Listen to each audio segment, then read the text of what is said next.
Well, we're moments away from hearing what the Federal Reserve says about the growing economy. This, as we're hearing, tax cuts are leading to big raises. U.S. workers getting, in fact, the biggest increase in terms of compensation since September 2008. The Club for Growth Vice President of Governmental Affairs, Andy Roth, on that. Andy, this is the sort of conundrum that we're in, isn't it? That on one hand, people complain that, hey, Main Street wages aren't growing as fast as they should.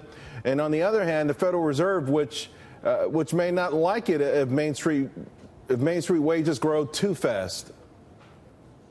Yeah, I mean, heaven forbid that we have to deal with this situation. After 10 years of just stagnant economic growth, we finally have a president and a Congress that actually appreciates growth. So just appreciating the fact that we have to consider this dilemma is great news. But listen, I think more tax cuts are needed. I think even with the pay raises, I think there's always room for more growth. So now one of the things that we've seen is that, of course, the buybacks have increased, but we also are seeing tremendous investments. These Capital X numbers, I think, are underreported. They are absolutely astonishing, and that means, and they equate directly to job and job creation. But you are going to get this sort of thing where the division of envy, the politics of envy, is that there's certain segments of the population that are overwhelmingly benefiting.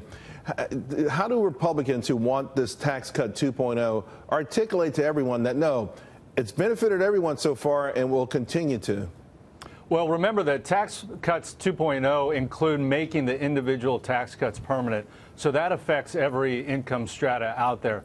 Also, this new idea being floated around about indexing capital gains to inflation, that's going to affect everybody with a 401k or an IRA or any kind of savings for like education for their kids. All of those assets that they have in their accounts are going to immediately go upwards. In fact, if the president does index capital gains to inflation, as soon as the pen comes off of the paper on his executive order, he's going to create billions and billions of dollars in new wealth, and that's going to affect everybody in the country.